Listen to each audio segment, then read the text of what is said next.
Osteo arthritis అనేది చాలా సాధారణమైన సమస్య. కానీ ప్రపంచవ్యాప్తంగా ప్రధాన ఆరోగ్య సమస్యల్లో ఒకటిగా నేడు కనిపిస్తోంది. ఎందుకు ఈ రోజుల్లో ఆస్టియో అనేది అంత ఇంపార్టెంట్ అంటే అంత వ్యాప్తి చెందుతోంది అనంటే బేసిక్‌గా మన life style, heavy obesity plus sedentary life habits వీటన్నిటి వల్ల ఈ డీజనరేటివ్ కండిషన్స్ అనేవి ఏజ్ ఫ్యాక్టర్ బేసిస్‌లో రావాల్సినవి ఏజ్ అవ్వకుండానే ముందుగానే కనిపిస్తున్నాయి. అసలు ఇవన్నీ ఎందుకొస్తాయి? అసలు ఎట్లా ఫార్మ్ అవుతుంది ఈ కండిషన్ అనేది? దానికి కరెక్ట్ ట్రీట్మెంట్ ప్రాసెస్ ఏంటి? ఇవన్నీ కూడా ఈరోజు మనం తెలుసుకుందాం. ఆస్టియోఆర్థరైటిస్ అనేది ఏ జాయింట్లో అయినా రావచ్చు. Especially weight bearing joints. మన శరీరాన్ని ఏవైతే మోస్తున్నాయో అంటే మెడ, వెన్నుపూస, భుజాలు, మోకాళ్ళు, కీళ్ళు ఏదైనా సరే శరీరాన్ని మోసే పెద్ద పెద్ద జాయింట్స్లో ఫస్ట్ అనేవి కనిపిస్తాయి. మిగతా జాయింట్స్లో కూడా కనిపించవచ్చు. బట్ ప్రథమంగా వచ్చేసరికి పెద్ద కీళ్ళు అంటే బాగా వెయిట్ బేరింగ్ జాయింట్స్లో కనిపిస్తాయి. మోస్ట్లీ ఇది ఎందుకు ఫామ్ అవుతుందంటే wear and tear of that joint. ఆ జాయింట్ని మనం ఎక్కువగా ఓవర్ యూస్ చేసినట్టయితే కనుక అలాంటి కండిషన్స్లో ఆ కండిషన్స్లో వచ్చే కండిషన్ ఆస్టియోఆర్థరైటిస్ అంటాం. సో మెయిన్గా అసలు ఏమవుతుంది అని అంటే మన శరీర బరువుని అంతా మోసేటప్పుడు మనం కదిలించే కదలికలకి ఆ ఎముక అనేది డ్యామేజ్ అవ్వకుండా రెండు ఎముకల మధ్యలో అంటే రాపిడి రాకుండా ఉండడానికి ప్రతి ఎముక చివరి భాగాన ఒక రక్షణ పొరలాగా ఒక కార్టిలేజ్ టిష్యూ అనేది ఉంటుంది. దీనివల్ల ఏమవుతుంది అనంటే మనం ఇలా చేయి కదిల్చినా, కాలు కదిల్చినా, చేయి ఇలా తిప్పినా అంటే మరి మోకాళ్ళు ఇట్లా కదిల్చినా ఈ రెండు ఎముకల మధ్య రాపిడి రాకుండా ఉండేటట్టు ఒక కార్టిలేజ్ టిష్యూ ప్రొటెక్ట్ చేస్తూ ఉంటుంది. ఎప్పుడైతే ఈ కార్టిలేజ్ టిష్యూ అంటే ఆ పొర ఎప్పుడైతే పూర్తిగా దెబ్బతింటుందో అప్పుడు ఆ ఏరియాలో రాపిడి అనేది ఎక్కువ జరిగి దానివల్ల వాపు, నొప్పి ఇట్లాంటి అనేక లక్షణాలు అనేవి కనిపిస్తూ ఉంటాయి. అసలు ఎందుకు ఈ పొర డ్యామేజ్ అవుతుంది? అసలు ఎందుకు డ్యామేజ్ అవ్వాలి అనంటే మెయిన్గా దానికి ప్రధాన కారణం ఊబకాయం అంటే ఒబేసిటీ. అధిక బరువు ఉన్న వారిలో ఈ కార్టిలేజ్ అనేది డ్యామేజ్ అవుతూ ఉంటుంది. సహజంగా అయితే ఒక వయసు నార్మల్గా ఆస్టియోఆర్థరైటిస్ అనేది ఒక ఏజ్ ఫ్యాక్టర్ మీద డిపెండ్ అయ్యి వచ్చే డిసీజ్. అంటే పెద్దవారు ఎవరైతే 50+ ఆర్ 60+ ఉంటారో వారిలో degenerative conditions of that bone or cartilage వల్ల ఈ కండిషన్ వస్తుంది. కానీ ఇప్పుడు ప్రజెంట్ సిచ్యుయేషన్లో ఏజ్తో సంబంధం లేకుండా మిడిల్ ఏజ్ పీపుల్లోనూ చూస్తున్నాం, ఇంకా మిడిల్ ఏజ్లో కాదు అడల్ట్స్లో కూడా ఈ కండిషన్ అనేది ఎక్కువ చూస్తున్నాం. Because of continuous over usage of the joints and strenuous అంటే ప్రాపర్ పోస్చర్ మెయింటైన్ చేయకుండా అదే పోస్చర్లో గంటలు తరబడి పనిచేయడం వల్ల కూడా ఈ కండిషన్ అనేవి ఎర్లీగా డెవలప్ అవుతున్నాయి. ఎప్పుడైతే ఈ కార్టిలేజ్ టిష్యూ కంప్లీట్గా డ్యామేజ్ అవుతుందో బాడీ ఏం చేస్తుంది? దాన్ని బ్యాలెన్స్ చేసుకోవడం కోసం, ఆ ప్రెషర్ని మెయింటైన్ చేయడం కోసం ఈ బోన్ టిష్యూని ఇంకొంచెం పెరిగేలాగా చేస్తుంది. అదే మనకి ఆ బోన్ ఎడ్జెస్ లో కనిపించే ఆస్టియోఫైట్స్, వాటిని బోన్ స్పర్స్ అని కూడా అంటాం. ఎప్పుడైతే ఈ ఆస్టియోఫైట్స్ కూడా డెవలప్ అవుతాయో డిసీజ్ అనేది ప్రోగ్రెషన్ అవుతుంది అని చెప్పడానికి ఇది ఒక మనకి ఇండికేషన్. ఆస్టియోఫైట్స్ పెరగడం వల్ల ఏమవుతుంది అని అంటే అవి పక్కనున్న మజిల్ టిష్యూని కానీ మిగతా టిష్యూస్ పక్కన ఉన్న బ్లడ్ వెజల్స్ కానీ ఈ టిష్యూస్ అన్నిటినీ కూడా అవి డిస్టర్బ్ చేస్తూ ఇరిటేట్ చేస్తూ ఉంటాయి. దానివల్ల కూర్చున్నప్పుడల్లా గుచ్చినట్టు నొప్పి, మంట ఇట్లాంటివన్నీ కూడా వస్తూ ఉంటాయి అన్నమాట. సో దీనివల్ల మనకి ప్రధానంగా కనిపించే లక్షణాలు ఏంటంటే నొప్పి. ఈ రాపిడి ఎప్పుడైతే మనం జాయింట్ని యూజ్ చేయడానికి కదిలిస్తామో అప్పుడు కదిలించిన ప్రతిసారి నొప్పి, ఆ ఏరియాలో నొప్పి రావడం, ఆ కంటిన్యూస్గా అదే ఫ్రిక్షన్ జరుగుతూ ఉన్న ప్రతిసారి ఏమవుతుందంటే ఆ పక్కన ఉన్న టిష్యూస్ అన్ని రాపిడికి గురయ్యి దానివల్ల ఇన్ఫ్లమేషన్, ఆ చుట్టూ ఏరియాలో వాపు అనేది కనిపిస్తుంది. దానివల్ల పేషెంట్ ఆ వాపు వల్ల నడవలేడు, కొంత దూరం నడిచినా ఇబ్బందిగా ఫీల్ అవ్వడం అనేది జరుగుతుంది. ఈ కండిషన్లో కూడా మార్నింగ్ లేవగానే స్టిఫ్నెస్ అనేది కనిపిస్తుంది. కాకపోతే కొంతసేపు అయ్యాక ఆ స్టిఫ్నెస్ అనేది రిలీజ్ అవుతుంది. సో ఎప్పటికప్పుడు కూర్చున్న ప్రతిసారి బాగానే ఉంటుంది, కూర్చొని లేచినప్పుడు కానీ కొంత దూరం చేసినప్పుడు అవన్నీ పట్టేసుకుని పోయి అలా ఉండడం వల్ల స్టిఫ్నెస్ అనేది కూడా మనం చూస్తూ ఉంటాం అన్నమాట. 3 అనేవి ప్రధానంగా మనం చూస్తాం. నొప్పి ఒకటి, వాపు ఒకటి, కొంత స్టిఫ్నెస్, ఈ 3 ఈ కండిషన్లో చూస్తాం.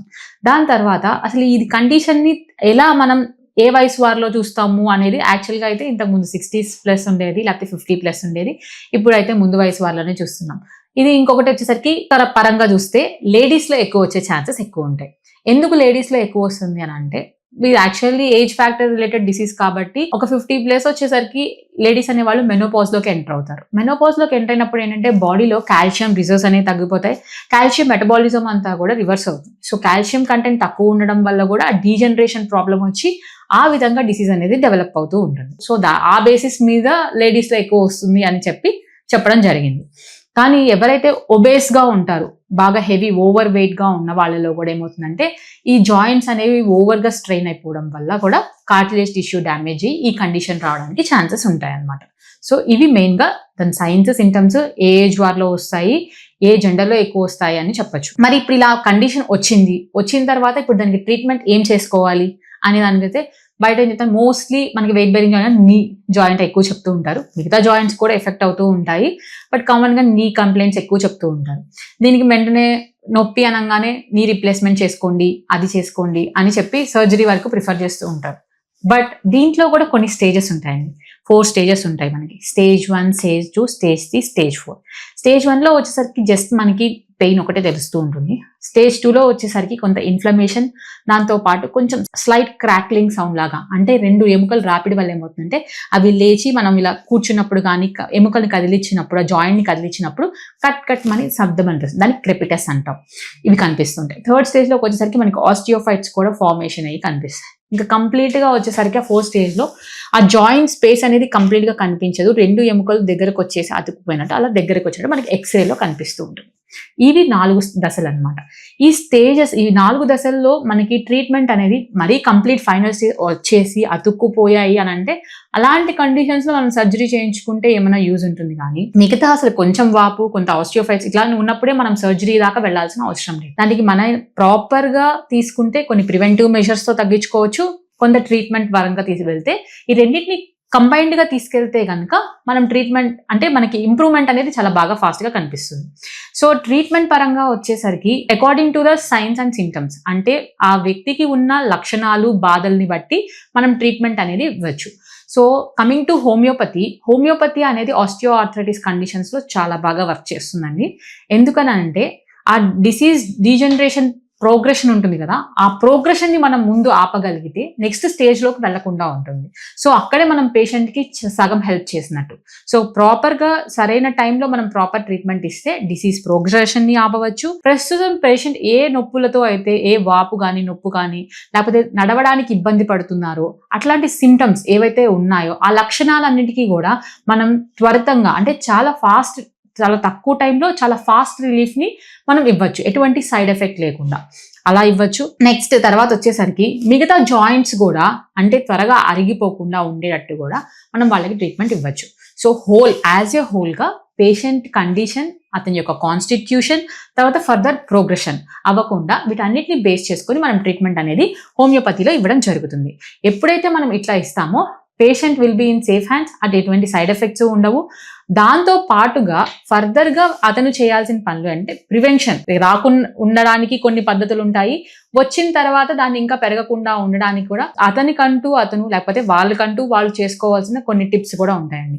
బేసిక్ గా కొంచెం మినిమల్ ఎక్సర్సైజ్ చేయడం వల్ల ఏమవుతుందంటే ఆల్రెడీ డ్యామేజ్ అయిపోయిన బోన్ మీద ఇంకా ఎక్కువ ప్రెషర్ పడితే యాక్చువల్గా పెయిన్ వస్తుంది కదండి, మరి ఎందుకు చేయమంటున్నారో అనొచ్చు. కాకపోతే ఎక్సర్సైజ్ చేయడం వల్ల ఏమవుతుంది అని అంటే ఆ జాయింట్ ఏదైతే ఉందో ఆ జాయింట్ పక్కన మజిల్స్ అన్ని కూడా స్ట్రెంగ్తన్ అవుతాయి. సో 1/3 ఆఫ్ ప్రెషర్ అనేది ఈ మజిల్ తీసుకున్నప్పుడు జాయింట్ మీద ప్రెషర్ అనేది పూర్తిగా ఉండదు, ఒక 3/4 ఉంటుంది. So then it will be a helpful condition. So ఖచ్చితంగా దానికోసం అని చెప్పి ఎక్సర్సైజ్, అవి కూడా మరీ ర్యాపిడ్ ఎక్సర్సైజెస్ కాదు, కొంచెం స్ట్రెంథనింగ్ ఎక్సర్సైజెస్ లాగా ఉంటాయి. అవి డాక్టర్ అడ్వైస్ తో తీసుకొని చేస్తే చాలా బెటర్ గా రిలీఫ్ ఉంటుంది. దాంతో పాటు ఆల్రెడీ డిసీజ్ బాగా ప్రోగ్రెషన్ లో ఉంది అని అన్న వాళ్ళైతే కొంత ఫిజియోథెరపీ చేయించుకుంటే వాళ్ళకి ఆ స్టిఫ్నెస్ కానీ వాళ్ళకంటూ వాళ్ళు చేసుకోలేరు కాబట్టి ఒక ఫిజియోథెరపీ సహాయంతో కూడా అవి చేయించుకోవచ్చు. ఇంకా మామూలుగా ప్రెసెంట్ గా ఉంది, మేము ఇంకా డెవలప్ అవుతాయేమో, ఇప్పుడిప్పుడే జాయింట్స్ లో కొంచెం సౌండ్స్ వస్తున్నాయి, స్వెల్లింగ్ వస్తుంది, కొంచెం వర్క్ చేసిన పెయిన్ తెలుస్తుంది అని అనుకునే వాళ్ళు ఖచ్చితంగా జనరల్ బేసిక్ ఎక్సర్సైజ్ ఒకటి, ఫుడ్ హ్యాబిట్స్ ఒకటి, మరి over junk food, highly oil food, deep fried foods ఇట్లాంటివి తీసుకోకుండా ప్రాసెస్డ్ ఫుడ్స్ ఇవి తగ్గించేసి హైలీ సాల్ట్ కంటెంట్ ఇట్లాంటివి కూడా కొంచెం వెయిట్ గెయిన్ కి హెల్ప్ చేస్తూ ఉంటాయి. సో అవన్నీ కూడా వెయిట్ గెయిన్ అవ్వకుండా మనం ఇంప్రూవ్ చేసుకొని దాంతో పాటు proper meditation, yoga, mental stress కూడా కొంచెం తగ్గించుకుంటూ ప్రాపర్ హైడ్రేషన్, వాటర్ తీసుకుంటూ చేసుకుంటే కనుక ఈ ప్రివెంటివ్ మెజర్స్ ప్లస్ ఒకవేళ డిసీజ్ ఉన్న వాళ్ళైతే ఈ మెడిసిన్స్తో చేసుకుంటే మనకి చాలా బెస్ట్ రిజల్ట్స్ వస్తాయి. సో హోమియోపతి ఆస్టియోఆర్థరైటిస్ కండిషన్స్లో చాలా బాగా వర్క్ చేస్తుందండి. మన స్టార్ హోమియోపతిలో ఇట్లాంటి కండిషన్స్కి మంచి ట్రీట్మెంట్ ఇస్తున్నాం. చాలా 100% మంచి బెటర్ రిజల్ట్స్ ఉన్నాయి. సో ఏవైనా డౌట్స్ ఉన్నా, క్వైరీస్ ఉన్నా స్టార్ హోమియోపతిని సంప్రదించండి. మీ డిసీజ్కి శాశ్వత పరిష్కారాన్ని పొందండి.